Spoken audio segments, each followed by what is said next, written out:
জাহান্নামের আওয়াজ, জাহান্নাম দৌড়াইতেছে, হাল মিন মাজিদ, আমার পেটের ক্ষুধা নিবারণ করো রে আল্লাহ। এইভাবে এমন আওয়াজ আর আওয়াজ। আল্লাহ পাক শুধু রাগের আওয়াজ দিবেন, আবার বলবেন আমতাজুল ইয়াউমা আইয়ুহাল মুজরিমুন, ও গুনাহগারের দলেরা, নেককারদের থেকে তোমরা আলাদা হয়ে যাও। আল্লাহ পাকের এতটা রাগ, কে রাগ থামাইবে? আল্লাহর রাগ কে সংযোজন করবে, সংবরণ করবে? আল্লাহর রাগটা থামানোর কারো ক্ষমতা হবে না। নবী বলেন আল্লাহ যখনই মারাত্মক রাগের ভিতরে হঠাৎ করিয়া ডান দিকে তাকাইয়া দেখবে রহমাতুল লিল আলামিন, আল্লাহ যখন একটা নজর দিয়ে আমি মুহাম্মদের দিয়ে তাকাইবেন, আগুনে পানি ডাললে যেমন ঠান্ডা হয়ে যায়, আমার আল্লাহ আমি মুহাম্মদের দিয়ে তাকানো মাত্র আল্লাহ ঠান্ডা হয়ে যাবে। আল্লাহকে বলতে হবে না আল্লাহ ঠান্ডা হয়ে যান, আমি মুহাম্মদের দিয়ে তাকাইয়া আমার বাবা এত দুর্বল হয়ে যাবে। আমার আল্লাহ দুর্বল যখন হইয়া যাবে, আমি মুহাম্মদের দিয়ে তাকাইয়া মাওলার এত মায়া জন্ম হয়ে যাবে। ও নবী, আপনার উম্মতেরা কই? আমার আল্লাহ পাক তখন মায়ার নজর দিয়ে এবার মায়ার সুরে ডাকবে, ও আমার গোলামেরা তোরা কই? যারা নেক আমল করছো, যা সূর্যের গরম যেন তোদেরকে কষ্ট না দেয়, সূর্যের গরম তোমরা গায়ে লাগাইবা না, সূর্যের গরম লাগলে সহ্য করতে পারবা না। যাও তোমরা, আমি আল্লাহর ডান পার্শ্বে, আমি আল্লাহ পাকের ডান পার্শ্বে নূরের তৈরি আরশে আজিম, ওই আরশে আজিমের মধ্যে গিয়ে তোমরা আশ্রয় নাও, আরশে আজিমের মধ্যে গিয়ে তোমরা আশ্রয় নাও। সূর্যের গরম লাগলে তোমরা কেউ সহ্য করতে পারবা না, কারণ সূর্যের গরম লাগা মাত্র মাথার মগজগুলো ভাতের মারের মতো ফুটতে থাকবে। ওই সময় আমাদের নবী আল্লাহর ডান পার্শ্বে বসা, কেউ আমার আল্লাহর মোহাব্বতে আপন না। ঈসা নবীও কাঁদবেন, ও আল্লাহ আমাকে বাঁচাও। মুসা নবী কাঁদবেন, আল্লাহ আমাকে বাঁচাও। ইব্রাহিম নবী কাঁদবেন, আল্লাহ আমাকে বাঁচাও। আর আমার মায়ার নবী বলবে, আল্লাহ আমার উম্মতের বাঁচাও। ও আল্লাহ আমার উম্মতগুলো বাঁচাও, আমার একটা উম্মত যেন জাহান্নামের দিকে না যায়, আমার উম্মতগুলোরে আল্লাহ বাঁচাইয়া দাও। আমার একটা উম্মত জাহান্নামে থাকা অবস্থায় আমি মুহাম্মদ জান্নাতের তালা খুলব না। এরে নবীর আশিক, আল্লাহ তাআলা বলেন, ওয়া আম্মা মান খাফা মাকাম রাব্বিহি ওয়া নাহান নাফসা আনিল হাওয়া ফাইন্নাল জান্নাতা হিয়াল মাওয়া।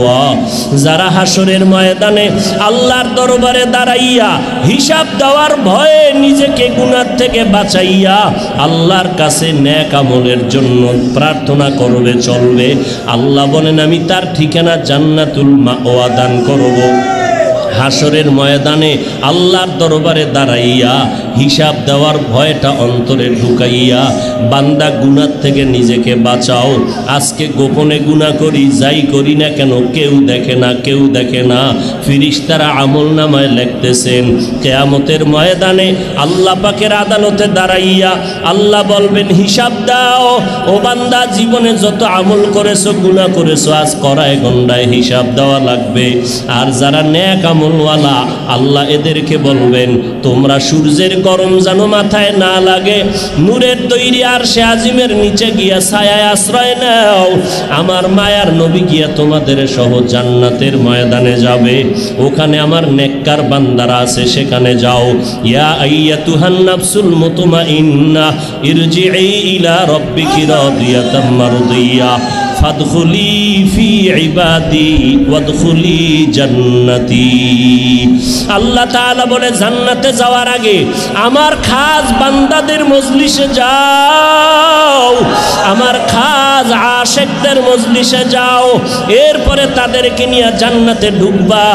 আমার খাস বান্দাদের মজলিসে গিয়া তাদের সহ তোমরা জান্নাতে যাও। আগে আমার খাস বান্দাদের কাছে যাও। আর যারা গুনাহগার, আল্লাহ তাআলা বলবেন তোমরা নেককারদের থেকে আলাদা হইয়া যাও, তোমাদেরকে আমি আল্লাহ আলাদাভাবে আমলনামা হাতে দিব।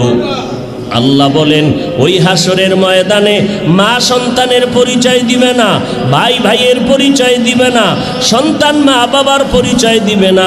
ওই কঠিন সময় এমন পরিস্থিতি হবে, নবীজি ঘরের মধ্যে বসে বসে কান্না করতেছেন। আম্মাজান আয়েশা রাদিয়াল্লাহু আনহা বলেন নবী কাঁদেন কেন? নবী বলেন আয়েশা, একমাত্র হাসরের কঠিন সময়ের কথা মনে পড়েছে, এই জন্য কান্না করি। ওই সময় কেমন ভয়ঙ্কর অবস্থা হবে, যেই ভয়ঙ্কর অবস্থার কারণে সমস্ত নবীরা নাফসি নাফসি নাফসি নাফসি বলে কান্না করবেন, আর আমি মুহাম্মদ শুধু উম্মতি উম্মতি উম্মতি বলে আল্লাহর কাছে আবদার জানাবো। এরে নবীর আশেক উম্মতের দল, এই জন্য নিজে নিজে ঠিক থাকবো দূরের কথা, খাঁটি আল্লাহওয়ালাদের মজলিসে গিয়েই তো নিজেরে ঠিক রাখা যায় না। মুরব্বি ছাড়া চললে তো মোটেই ঠিক থাকা অসম্ভব হয়ে যাবে। এই জন্য আল্লাহ পাক বলেন ও বান্দা, তোমরা আমার খাস গোলাম যারা তাদের বন্ধু হইয়া থাকো, কুনু মা'আস সাদিকিন, আমার যারা খাস গোলাম তাদের বন্ধু হইয়া নিজের জাহের বাতেরকে দুরুস্ত করে নাও। আল্লাহর কাছে বিনয়ের সাথে গুনাহ থেকে তওবা করো। গুনাহ করা অতটা মারাত্মক না, বরং তওবা না করা যতটা মারাত্মক। আল্লাহ বলেন আমি তো গফফার নামের ব্যানার লাগায় তোমারে ডাকতেছি। ইয়া ইবাদিয়াল্লাযীনা আসরাফু আলা আনফুসিহিম লা তাকনাতু মির রাহমাতিল্লাহ, এরে বান্দারা তোমরা আমার রহমতের দরজায় ফিরে আসো। তোমরা আমাকে ছাড়িয়া কই যাও? যেদিকেই যাবা সেদিকেই তো জাহান্নামের আগুন। তোমরা কোথায় যাও? আমার রহমতের দরজা ছাড়া আর কোনো নাজাতের দরওয়াজা নাই। অতএব আল্লাহর কাছে 2 ফোঁটা চোখের পানি ছেড়ে কাঁদো, আর আল্লাহকে অন্তর দিয়া ডাকো, আর বলো হে মালিক, এই মজলিসে আমার মতো গুনাহগার কেউ নাই। আমাকে সবাই মাওলানা বলে, মুফতি সাহেব বলে, আমাকে সবাই হুজুর বলে, অথচ আমি আমলনামার দিয়ে তাকায় দেখি আমার থেকে কুকুর ভালো। আরে আবু বকর সিদ্দিক রাদিয়াল্লাহু তাআলা আনহু একটা বকরিরে হাতে নিয়ে কয়, ও বকরির বাচ্চা, তোর কপাল কত ভালো। আমি আবু বকর মানুষ না হইয়া যদি বকরির বাচ্চা হইতাম তাহলে তো আমি কামিয়াব হয়ে যাইতাম। বকরির বাচ্চা, তোর তো কোনো আযাব নাই, জাহান্নাম নাই। আর আমি আবু বকরের তো কবর আছে, হাসর আছে, পুলসিরাত আছে, মিজান আছে। আমি আবু বকরকে যদি আল্লাহ ধরিয়াই ফেলায়, আমি আবু বকরের জাহান্নামের হ্যান্ডকাম যখন হাতের মধ্যে লাগিয়া যাইবে, ওই সময় আমার আপন কেউ থাকবে না। একটা সেকেন্ডের আযাব আমি আবু বকর সহ্য করতে পারবো না।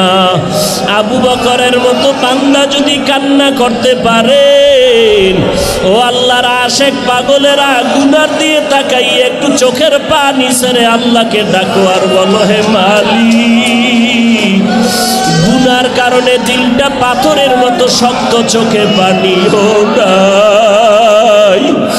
ডানে বামে কত বান্দা চোখে পানি।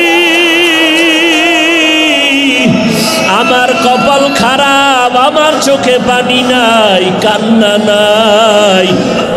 আমার কপাল এত খারাপ, আমার ডানে কান্নার আওয়াজ, আমার বামে কান্নার আওয়াজ, আমার সামনে কান্নার আওয়াজ। আমার কপাল এত খারাপ কেন? এত চোখে পানিও নাই। গুনার কারণে দিলটা পাথর হয়ে গেল। এই পাথরওয়ালা দিল কি আর নরম হবে না? আয় আল্লাহ, এই কান্নাওয়ালাদের বরকতে আমাদের দিলটা নরম বানাইয়া দেন। আপনার খাস আশেকদের বরকতে আল্লাহ কান্নাওয়ালা চক্ষু দান করেন। আয় আল্লাহ। সারা দুনিয়ার মানুষের কলব আলো নিবে একজনের কলবের আলোর থেকে।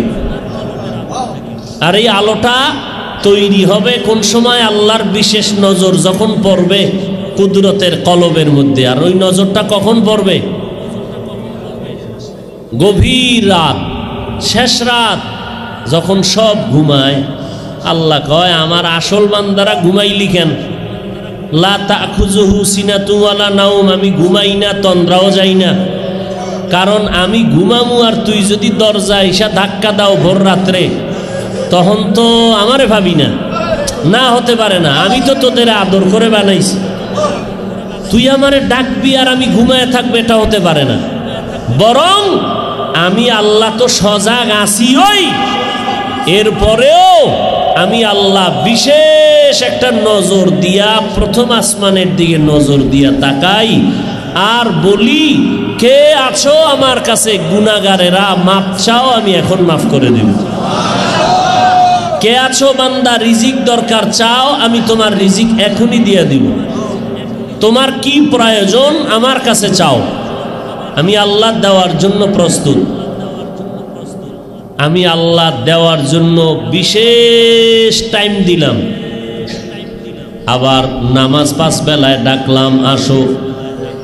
ফজরের নামাজ পড়িয়া বান্দা যদি আসো এশার নামাজ পড়ো, তাহলে প্রমাণ হবে এশার নামাজ পড়ে যদি আবার ফজরের নামাজ পড়ো, প্রমাণ তোমার এশার নামাজ কবুল হয়ে গেছে। ফজর পড়িয়া জোহরে যদি হাজির হও, প্রমাণ হবে তোমার ফজর কবুল হয়ে গেল। বান্দা আবার আমি তোরে এতটা মায়া করি, আমি আল্লাহ নিজে বিশেষ টাইম দিলাম, আবার 5 বেলায় ডাকলাম, আবার তোরে আমার সাথে জোড়া লাগাইয়া দেওয়ার জন্য আমি আল্লাহ একদল বিশেষ বাহিনী তোদের কাছে ছেড়ে দিলাম। এই বিশেষ বাহিনী হলো উলামায়ে আহলে হক। এদের সাথে সম্পর্ক করো, কারণ উলামায়ে কেরামদের নজর যখন তোমার মধ্যে লাগবে পরিবর্তন শুরু হয়ে যাবে। উলামায়ে আহলে হকের নজর, কারণ তারা তো চামড়ার চোখ দিয়ে তাকায় না। আল্লাহ ওয়ালা যারা, এদেরকে বলা হয় আহলুল্লাহ, আল্লাহর পরিবারের সদস্য। আল্লাহ কয়জন? তা আল্লাহর পরিবার আছে নাই? কুল হুয়াল্লাহু, তা আল্লাহ তো এক। আর নবী কয় যারা কোরআনওয়ালা এরা আল্লাহর আহাল। কোরআনওয়ালারা, তা আল্লাহ তো এক, তার আহাল নাই। তো আহাল বললেন কেন? বলে আহাল যেই রকম খুবই কাছের, আহলুল্লাহ যারা কোরআনওয়ালা এরা আল্লাহর খুবই নিকটবর্তী বান্দা। আল্লাহ এদেরকে বিশেষ পাওয়ার দান করেন। আর ওই পাওয়ারের কারণে বুখারী শরীফের মধ্যে আল্লাহ বলেন, হাদিসে কুদসিতে নবী জানায় দেন, যারা আমার ওলি, যারা আমার বন্ধু, যারা আহলুল্লাহ, আমি আল্লাহ এদেরকে এমন ভালোবাসি।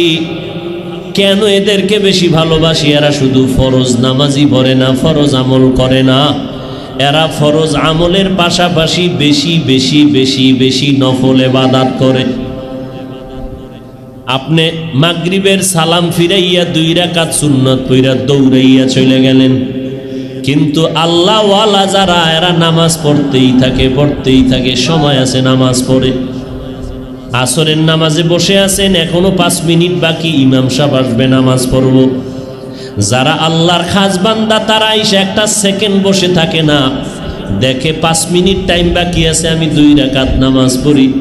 কারণ আল্লাহর সাথে মোহাব্বত গভীর করার জন্য মাধ্যম হলো 2টা, একটা মাধ্যম হলো নামাজ, আর একটা হলো কোরআনের তেলাওয়াত। আবার এই নামাজের মধ্যে আল্লাহর সাথে গভীর কথা বলার টাইম 2টা, একটা হলো দাঁড়ানো অবস্থায়, আর একটা হলো সেজদারত অবস্থায়। কারণ হাদিস শরীফে নবী বলেন, আস-সাজিদু ইয়াসজুদু আলা কাদামির রহমান, বান্দা যখন সেজদা দেয় এরা মাটিতে দেয় না, রহমানের কদমের উপরে সেজদা দেয়। करामत कर दियज खिदमत पसंदी व तौफीक़े सुजूदम सरबलंदी सालेहा तू संगे बूदी दिल खराश आजमूदा एक जमाना खाके बाश। আল্লাহ পাক রব্বুল আলামিন বলেন, সারা দুনিয়ার মধ্যে সমস্ত মাখলুকতের মধ্যে আমি মানুষকে বড় দামি করে বানাইলাম, আবার এই মানুষটার কপালটারে আরো দামি করে বানাইলাম। এই কপালের মধ্যে সর্বোচ্চ মোহাব্বতের পরিচয় যার থাকে সে একটা চুমু খায়, খায়নি? এই কপালটা এত দামি, এই কপালে কেউ পা লাগায় না, এই কপালে কেউ ময়লা লাগায় না। পুরা চেহারাটাই আমি আল্লাহ কুদরতের হাত দ্বারা এমন ভাবে বানাইছি। দেখ বান্দা, শরীরটারে পোশাক দিয়ে আটকায় রাখলাম, বাহিরে হাঁটতেছি, বৃষ্টি পড়ে, পানিগুলো গায়ে লাগে না, চেহারায় আগে লাগে। ময়লা ধুলাবালু সব আমার চেহারায় লাগে, শরীরে লাগে না। কেন? আমার শরীরে আমি পোশাক দিয়ে আটকায় দিলাম। কিন্তু গোসলখানায় যখন ঢুইকা গোসল করতে শুরু করলাম, দেখি আমার চেহারার মধ্যে এমন ময়লা নাই। আমার পোশাকওয়ালা শরীরের মধ্যে এই পরিমাণ ময়লা, সাবান না দিয়া না ডললে আমার ময়লা যায় না। অথচ যেই চেহারার মধ্যে এত ধুলাবালু লাগলো, কোনো পোশাক দিয়ে আটকাই নাই, সামান্য পানি দিয়ে ধুইয়া ফেললাম, দেখলাম চেহারায় কোনো ময়লাই লাগে নাই। কারণটা কি রে বান্দা? তোর হাত পা কর্ণ নাসিকা, তোর সব অঙ্গ প্রত্যঙ্গ ফেরেশতার মাধ্যমে বানাইলাম। আর আমি আল্লাহ তোর সুন্দর চেহারাটা আমার কুদরতের হাত দ্বারা বানায় দিলাম। আমি আল্লাহ এমন সুন্দর করে বানাইলাম, এর 40 বছর পর্যন্ত তোর চেহারায় কোনো ক্রিম লাগানো লাগবে না। আমি আল্লাহ যেই রং লাগায় দিছি, কোনোদিন চেহারা নষ্ট হবে না।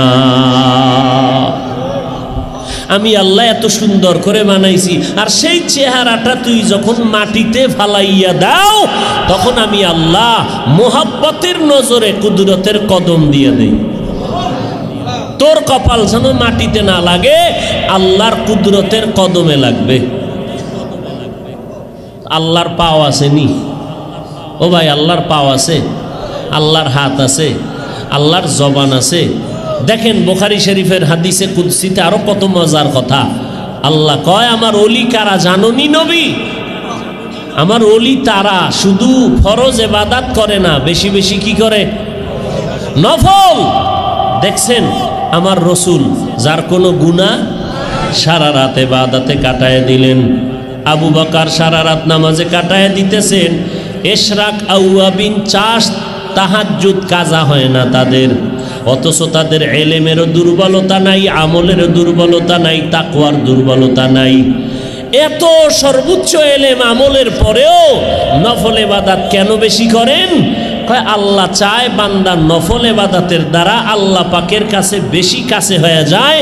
আর আল্লাহর বিশেষ নজর যখন পড়ে যায়, আল্লাহ পাক রব্বুল আলামিন তার দিকে এতটা নজর দেন, আল্লাহ কয় নবী, ওই বান্দাগুলোর চোখ আর সাধারণ থাকে না, ওই ওলিদের চোখ আমি আল্লাহর চোখ হয়ে যায়। তাদের জবান আমি আল্লাহর কুদরতের জবানে পরিণত হয়। আল্লাহর তো জবান নাই, আল্লাহওয়ালাদের জবান আল্লাহর জবান কেন হবে? আল্লাহর তো জবান নাই, আল্লাহর তো আকার নাই। হিচে কাসদর মুলকে উ আম্বাজো নেই, কৌলে উরা লাহনে নেই, आवाज नहीं। तू दिल में तू आता है, समझ में नहीं आता। तू दिल में तू आता है, समझ में नहीं आता। बस जान लिया मैं तेरे पहचानो यही है। बस जान लिया मैं तेरे पहचानो यही है। আল্লাহর আওয়াজ নাই, কোনো লাহান নাই, কোনো আকার নাই, কোনো আকৃতি নাই। আল্লাহ পাক রব্বুল আলামিন কেন বললেন? খাঁটি আল্লাহওয়ালা যারা বেশি বেশি বেশি বেশি নফল ইবাদত করে, আল্লাহ বলেন তাদের হাত আর স্বাভাবিক থাকে না। ইয়াদুল্লাহ ইয়াদুল্লাহ, তার বান্দার হাত আমি মাওলার কুদরতি হাত হয়ে যায়। ওই বান্দার জবান আল্লাহর কুদরতের জবান হয়ে যায়। আল্লাহর জবান নাই তো আল্লাহওয়ালাদের জবান কেমনে আল্লাহর কুদরতের জবান হয়? কয় না, আল্লাহওয়ালাদের জবানটা তো জবানই থাকবে। আল্লাহর জবান হওয়ার ব্যাখ্যা হলো তখন ওই আল্লাহওয়ালা নিজের জবানে কোনো কথা কয় না, আল্লাহ যা বলায় বান্দা সেই কথাগুলোই বলে। এই জন্য হাদিস শরীফে নবী বলেন, লা আকসামা আলাল্লাহ লা আবাররাহ। আমার প্রিয় বান্দা, আল্লাহর নবী বলেন আল্লাহর খাস বান্দা যারা আহলুল্লাহ, আল্লাহর আহাল, এরা যখন জবান দিয়া কিছু বলিয়া ফেলায় শপথ করে এটা হবেই, আল্লাহ কয় আমি এটা করিয়া দিবই। আমার খাস বান্দা যদি কয় আজকে বৃষ্টি হবেই, আল্লাহ কয় আমি বৃষ্টি দিবই। আল্লাহ দিলে তোমার অ্যালার্জি কেন? ওরে তোমার কথা তো আল্লাহ শুনে না, তার কথা কেন শুনে? কয় মান কানা লিল্লাহ কানাল্লাহু লা। যেই বান্দা আল্লাহর হয়ে যাবে গোটা দুনিয়া তার গোলাম হয়ে যাবে। খাকো বাদ আবু আতিশ বন্দা আন বা মানে তু মুর্দা বা হক জিন্দা আন। আল্লাহওয়ালাদের সোহবত ছাড়া আল্লাহর রাস্তায় আগানো কঠিন। এই জন্য ওলামায়ে কেরামদের মজলিসে বসলে থানবী রহমাতুল্লাহ আলাইহিকে ওলামায়ে কেরাম জিজ্ঞাসা করেছিলেন, মা বাবার দিকে নেক নজর দিয়া তাকাইলে বাইতুল্লাহর জিয়ারত পাওয়া যায়, হজের সওয়াব, কিন্তু আল্লাহওয়ালা যারা এদের দিয়ে তাকাইলে আমরা কি পাবো? থানবী রহমাতুল্লাহ আলাইহি বলেন, মা বাবার দিয়ে তাকাইলে বাইতুল্লাহর জিয়ারত পাইবা, বাইতুল্লাহ পাইবা। আর খাঁটি আল্লাহওয়ালাদের দিকে তাকাইলে বাইতুল্লাহ না বরং বাইতুল্লাহর মালিকের পাইবা। या इलाही मुझसे मुझको दूर कर ताके देखो मुझ में तुझको एक नजर।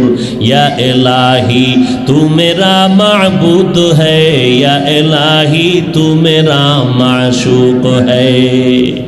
আল্লাহ ওয়ালাদের সোহবত, আল্লাহ ওয়ালাদের সোহবতের দ্বারা বান্দার কলবের মধ্যে আল্লাহ বিশেষ একটা পাওয়ার দান করেন। আর এই পাওয়ারের দ্বারা বান্দা গুনাহ থেকে নিজেকে হেফাজত করে। নিজের অন্তরকে কন্ট্রোল করার জন্য কন্ট্রোলিং পাওয়ার হাউসের নাম হলো উলামায়ে আহলে হক। এই আহলে হকের মুরব্বি বানাইয়া চলো। আমি মাঝে মাঝে বলি না যে মুরব্বি মানিয়াই সঠিক রাস্তায় ঠিক থাকতে পারি না। মুরব্বি না থাকলে উপায় কি? মুরব্বি মানি ডাইনে মুরব্বি, বামে মুরব্বি, সামনে পেছনে মুরব্বি, আব্বায় ধমকায়, পীর সাহেব ধমকায়, ওস্তাদ ধমকায়, এমন করিস না, এমন করিস না, এমন করিস না। এরপরেও লাইনে থাকা কঠিন। আর যার কোনো মুরব্বি নাই, এই লোকটা লাইনে কিভাবে থাকবে? এই লোকটা তো লাইনে থাকার কোনো উপায় নাই। হায় হায়।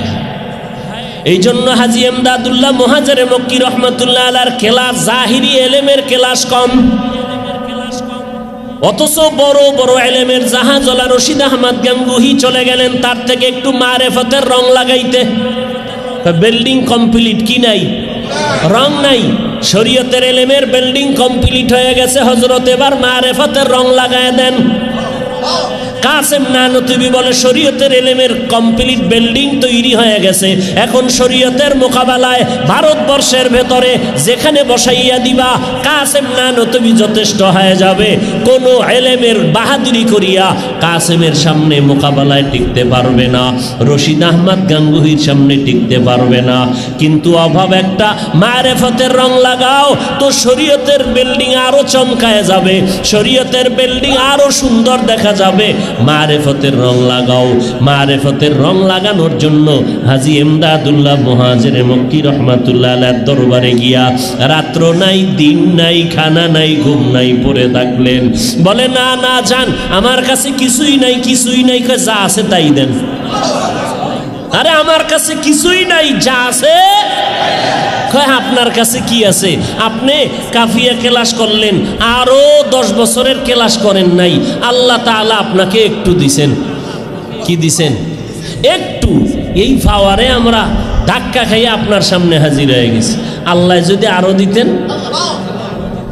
নবীজি বলেন আল্লাহ পাক আমাকে আউয়াল আখির সব ইলম দান করছেন। উতিতু ইলমাল আউয়ালিন ওয়াল আখিরিন। আল্লাহ আমাকে ইলমে আউয়াল আখিরের সব ইলম দান করছেন। আদম নবীরে যা দিবেন, মুসা নবীরে যা দিলেন, ইব্রাহিমরে যা দিলেন, ঈসা নবীরে যা দিলেন, সব ইলম আল্লাহ আমি মুহাম্মদের দিবেন। আল্লাহ কয় নবী কদ্দুর দিছি আপনি জানেন? ওমা উতিতুম মিনাল ইলমি ইল্লা কালিলা।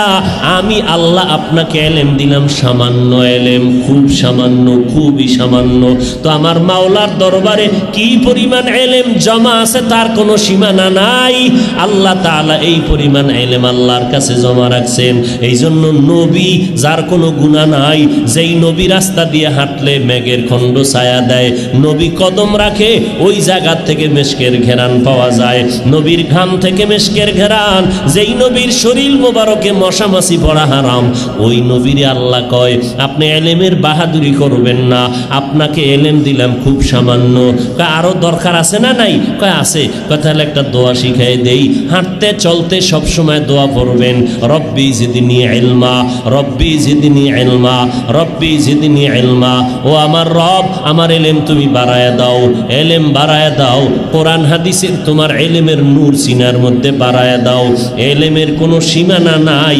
যত তাফসীর কারকরা তাফসীর লেখলেন, এক বিশাল বড় বড় তাফসীর যারা লেখছেন, সবাই তাফসীর লেখার পরে শেষ কথাটা বলছেন, ইলমের সাগরের মধ্যে একটু ডুব দিয়া হালকা কিছু পাইলাম, তা ব্যক্ত করলাম।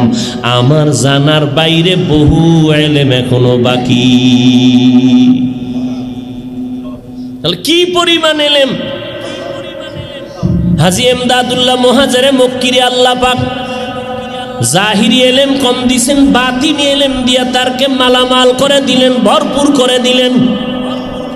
আর বাতিনি ইলমের চুম্বকের এত আকর্ষণ, হাজী এমদাদুল্লাহর দরবারে রশিদ আহমদ গাঙ্গুহি যায়, কাসেম নানতবি যায়। আল্লাহ তাআলা এমন রঙ্গানি রঙ্গায় দিলেন, থানবী রহমাতুল্লাহ আলাইকে আল্লাহ এত ইলমের মারেফতের রং লাগাইলেন। হাজারের উপরে জীবনে কিতাব লেখছেন, আবার তাবিজ লেখছেন, তদবির করছেন, আবার উম্মতের এইভাবে বসায় বসায়া রুহের খোরাক দিছেন, কলবের চিকিৎসা করছেন, আবার হাজারের উপরে কিতাব লেখছেন। টাইম পাইল কই? কয় আল্লাহওয়ালাদের প্রত্যেকটা সেকেন্ডের মধ্যে হাজার পাওয়ার, সময়ের মধ্যে বরকত।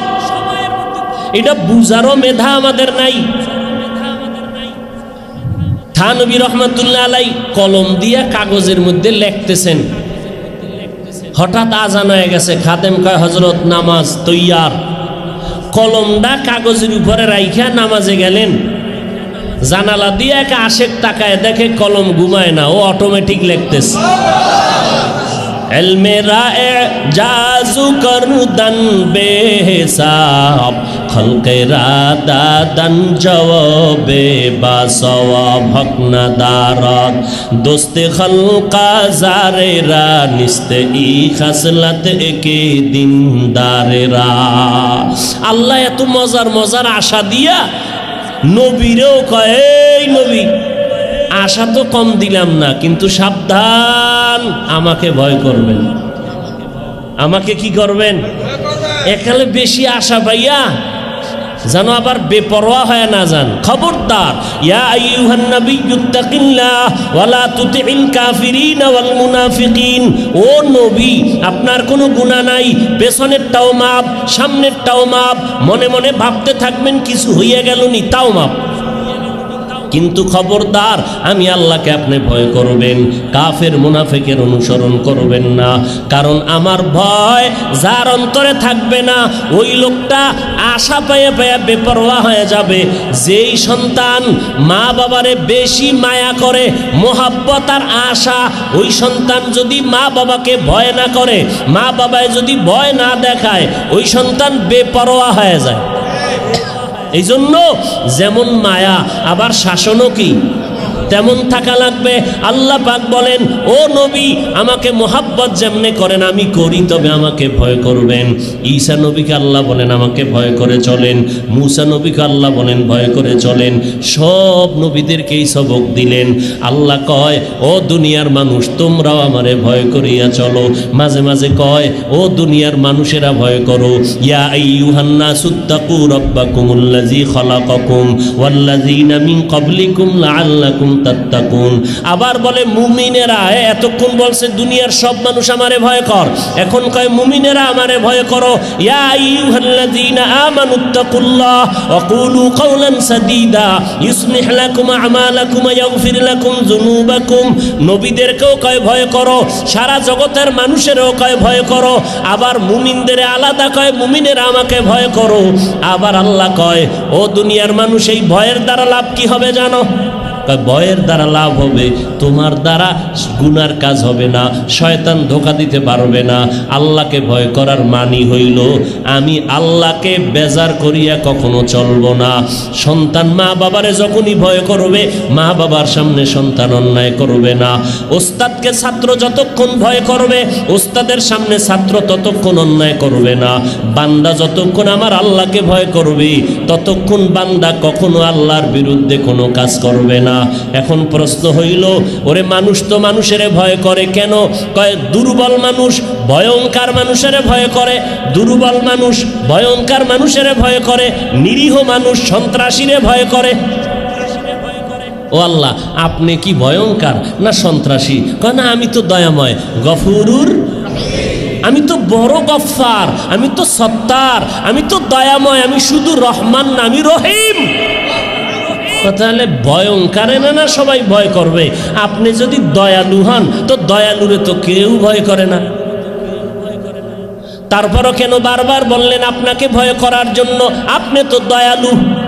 মুফাসসিরিনে কেরাম বলেন, আল্লাহকে ভয় করার কথা আল্লাহ বারবার বললেন কেন? আল্লাহ তো ভয়ঙ্কর না। এর জন্য দুইটা জবাব দিয়েছেন। এক নাম্বার জবাব, আল্লাহকে ভয় করার প্রথম অর্থ হলো, আল্লাহ যদিও ভয়ঙ্কর না, তবে আল্লাহর আযাব বড় ভয়ঙ্কর। অতএব আল্লাহকে ভয় করার অর্থ হলো আল্লাহর আযাবের ভয় করো। ইয়া আইয়ুহান নাসুত্তাকু রাব্বাকুম ইন্না জালজালাতাস সাআতি শাইউন আযীম ইয়াওমা তারাউনাহা তাযহালু কুল্লু মুরদিআতিন আম্মা আরদাআত ওয়া তাদউ কুল্লু যাতি হামলিন হামলাহা ওয়া তারান নাসা সুকারা ওয়া মা হুম বিসুকারা ওয়ালাকিন্না আযাবাল্লাহি শাদীদ। আল্লাহ তাআলা বলেন, এ মানুষেরা, আমি তোমরা তোমাদের রবের ভয় করো। কেন ভয় করবা? ইন্না জালজালাতাস সাআতি শাইউন আযীম, কিয়ামতের ভয়ঙ্কর হুঙ্কার বড় মারাত্মক। ইসরাফিল সিংহা নিয়ে দাঁড়ায় আছে। আজ ইসরাফিল আল্লাহর ফেরেশতা। আল্লাহ অর্ডার করবে, কিয়ামতের আগে হুঙ্কার দিয়ে দাও, বাঁশিতে তুমি সিগন্যাল লাগায়া দাও। ইসরাফিলের সিংহার ফুৎকারের আওয়াজ এতটা ভয়ঙ্কর রূপ ধারণ করবে, আওয়াজ শুরুতে ছোট, এবার বাড়তেছে বাড়তেছে বাড়তেছে বাড়তেছে, এতটা বাড়বে, বাড়তে বাড়তে বাড়তে বাড়তে জিন্দা মানুষগুলো বেহুশায় জমিনে পড়ে যাবে। আল্লাহ নিজেই বলেন এমন ভয়ঙ্কর আওয়াজ হবে, ইয়াউমা তারাউনাহা তাযহালু কুল্লু মুরদিআতিন আম্মা আরদাআত। এরে বান্দা, মা যখন বাচ্চাটারে দুগ্ধ পান করাইতেছিল, ইসরাফিলের সিংহার ফুৎকারের আওয়াজ এত বিকট হবে, বাচ্চা মায়ের দুধের স্তন ছাড়িয়া পড়িয়া যাবে, মা টের পাবে না কখন বাচ্চাটা দুধের বোঁটা ছেড়ে দিল। কেমন ভয়ঙ্কর আওয়াজ হবে যে মা অনুভব করবে না বাচ্চাটা কখন হাতের থেকে পড়ে গেল।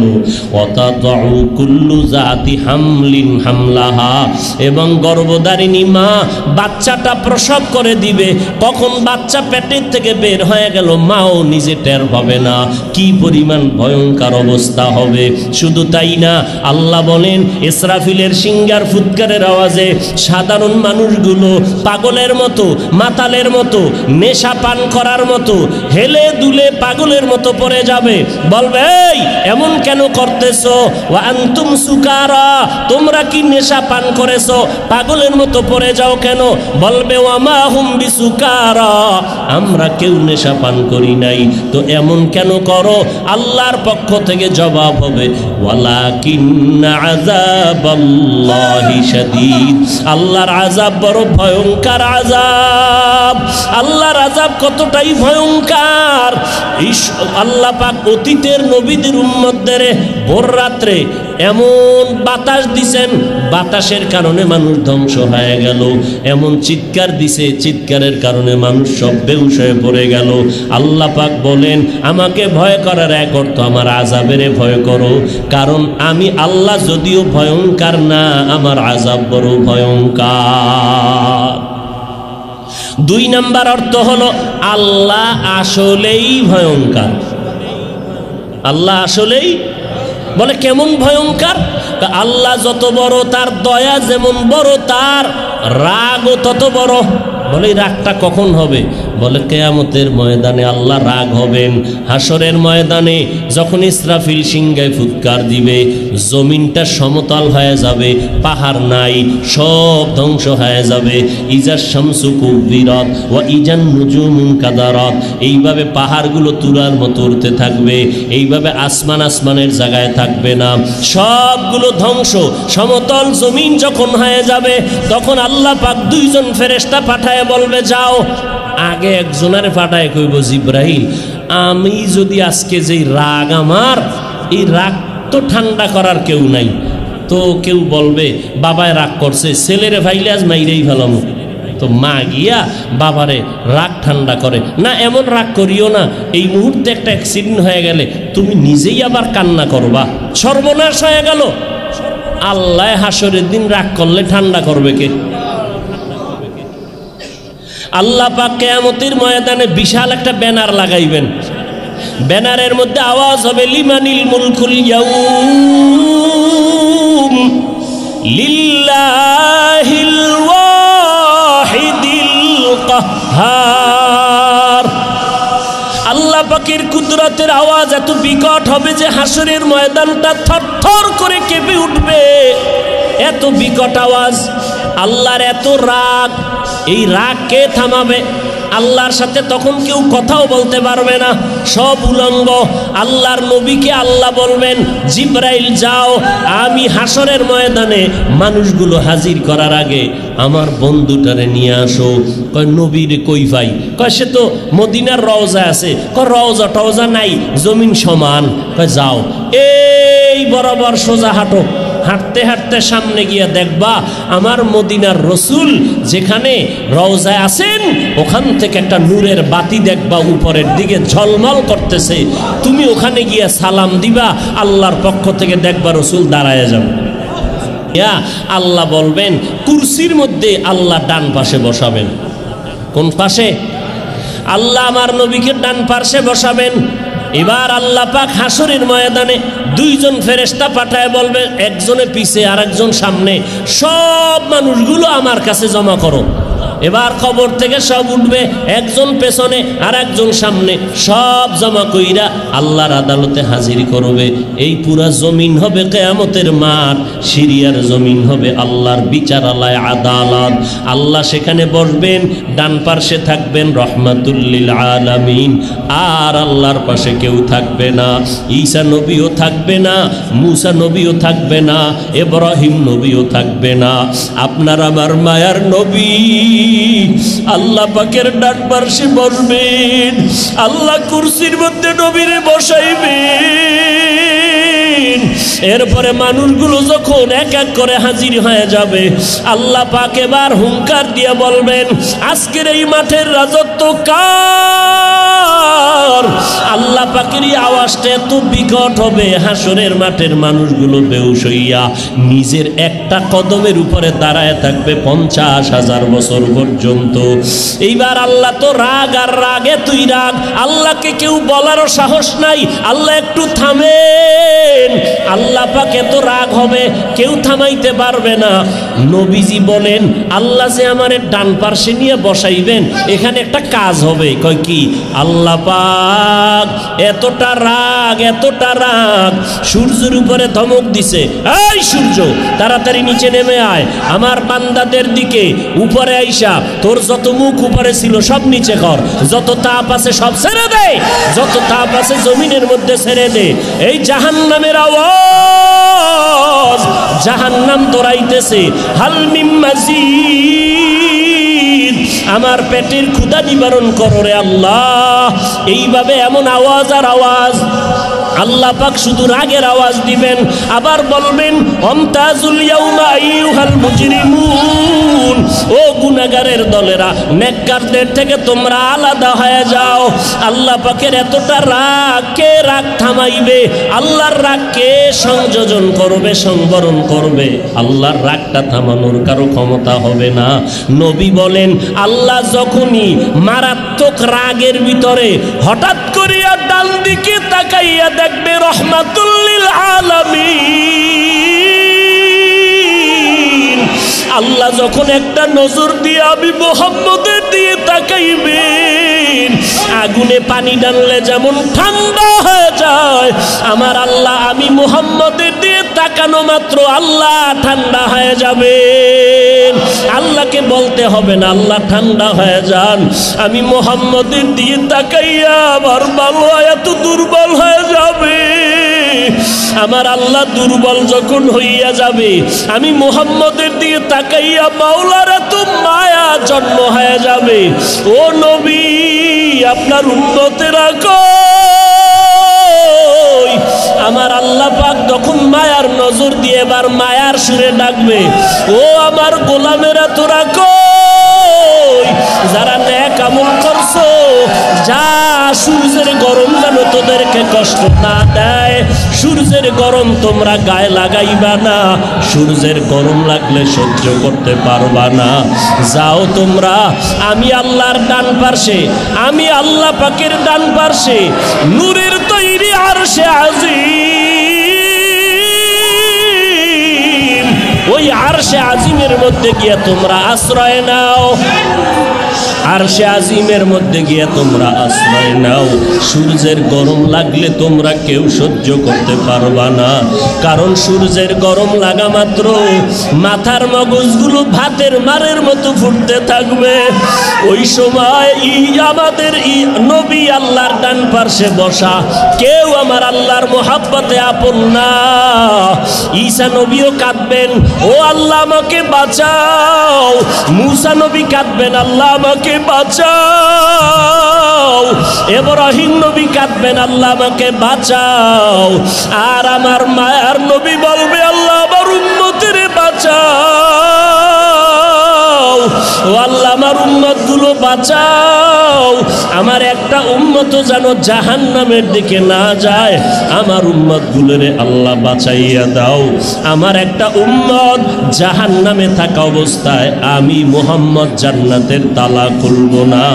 এরে নবীর আশিক, আল্লাহ তাআলা বলেন, ওয়া আম্মা মান খাফা মাকাম রাব্বিহি ওয়া নাহান নাফসা আনিল হাওয়া ফাইন্নাল জান্নাতা হিয়াল মাওয়া।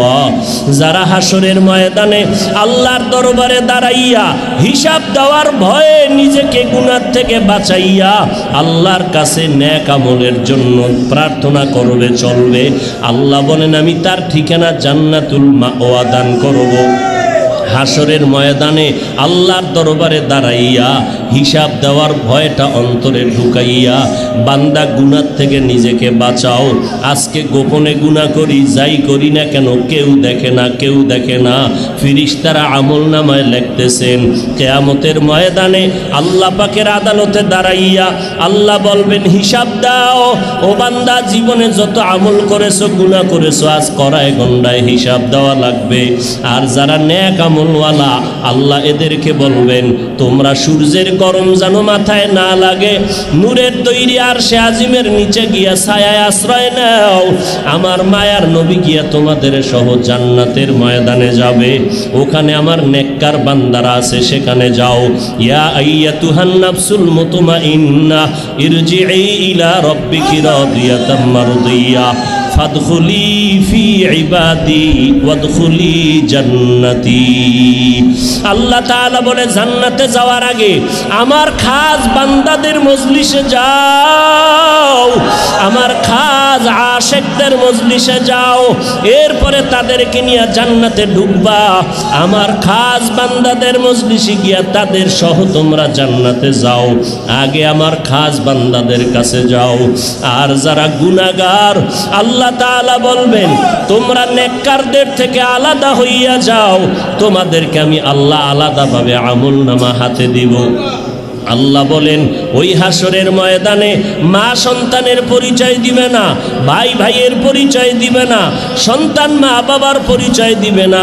ওই কঠিন সময় এমন পরিস্থিতি হবে, নবীজি ঘরের মধ্যে বসে বসে কান্না করতেছেন। আম্মা জান আয়েশা রাদিয়াল্লাহু আনহা বলেন নবী কাঁদেন কেন?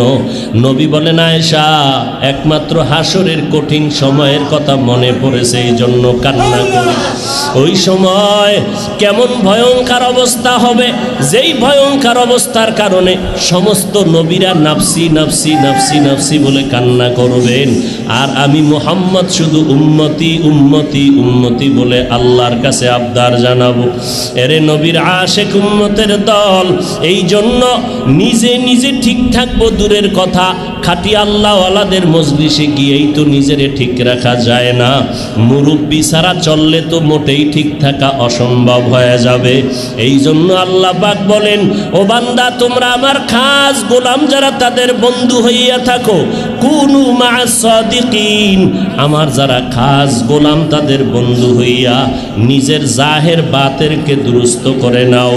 আল্লাহর কাছে বিনয়ের সাথে গুনাহ থেকে তওবা করো। গুনাহ করা অতটা মারাত্মক না, বরং তওবা না করা যতটা মারাত্মক। আল্লাহ বলেন আমি তো গফফার নামের ব্যানার লাগায় তোমারে ডাকতেছি। ইয়া ইবাদিয়াল্লাযীনা আসরাফু আলা আনফুসিহিম লা তাকনাতু মির রাহমাতিল্লাহ। এরে বান্দারা তোমরা আমার রহমতের দরজায় ফিরে আসো। তোমরা আমাকে ছাড়িয়া কই যাও? যেদিকেই যাবা সেদিকেই তো জাহান্নামের আগুন। তোমরা কোথায় যাও? আমার রহমতের দরজা ছাড়া আর কোন নাজাতের দরওয়াজা নাই। অতএব আল্লাহর কাছে দুই ফোঁটা চোখের পানি ছেড়ে কাঁদো, আর আল্লাহকে অন্তর দিয়া ডাকো, আর বলো হে মালিক এই মজলিসে আমার মতো গুনাহগার কেউ নাই। আমাকে সবাই মাওলানা বলে, মুফতি সাহেব বলে, আমাকে সবাই হুজুর বলে, অথচ আমি আমলনামার দিয়ে তাকায় দেখি আমার থেকে কুকুর ভালো। আরে আবু বকর সিদ্দিক রাদিয়াল্লাহু তাআলা আনহু একটা বকরির হাতে নিয়ে কয় ও বকরির বাচ্চা তোর কপাল কত ভালো। আমি আবু বকর মানুষ না হইয়া যদি বকরির বাচ্চা হইতাম তাহলে তো আমি কামিয়াব হয়ে যাইতাম। বকরির বাচ্চা তোর তো কোনো আযাব নাই, জাহান্নাম নাই। আর আমি আবু বকরের তো কবর আছে, হাসর আছে, পুলসিরাত আছে, মিজান আছে। আমি আবু বকরকে যদি আল্লাহ ধরিয়াই ফালায়, আমি আবু বকরের জাহান্নামের হ্যান্ডকাপ যখন হাতের মধ্যে লাগিয়া যাইবে, ওই সময় আমার আপন কেউ থাকবে না। একটা সেকেন্ডের আযাব আমি আবু বকর সহ্য করতে পারবো না। আবু বকরের মতো বান্দা যদি কান্না করতে পারে, ও আল্লাহর আশিক পাগলেরা গুনার দিয়ে তাকাই একটু চোখের পানি ছেড়ে আল্লাহকে ডাকো, আর বলো হে মালিক গুনার কারণে দিলটা পাথরের মতো শক্ত, চোখে পানি নাই। ডানে বামে কত বান্দা চোখে পানি। আমার কপাল খারাপ, আমার চোখে পানি নাই, কান্না নাই। আমার কপাল এত খারাপ, আমার ডানে কান্নার আওয়াজ, আমার বামে কান্নার আওয়াজ, আমার সামনে কান্নার আওয়াজ। আমার কপাল এত খারাপ কেন? এত চোখে পানিও নাই। গুনার কারণে দিলটা পাথর হয়ে গেল, এই পাথরওয়ালা দিল কি আর নরম হবে না? আয় আল্লাহ, এই কান্নাওয়ালাদের বরকতে আমাদের দিলটা নরম বানাইয়া দেন। আপনার খাস আশেকদের বরকতে আল্লাহ কান্নাওয়ালা চক্ষু দান করেন। আয় আল্লাহ, গুনাহ থেকে তওবা করতেছি, আর গুনাহ করব না, আর গুনাহ করব না রে আল্লাহ। আয় আল্লাহ, মেহেরবানি করে আমাদেরকে আপনি খাস তওবা করার তৌফিক দান করেন। আপনার খাস ওলিদের বন্ধু হইয়া আমাদের ইসলাহে বাতেন করার তৌফিক দান করেন।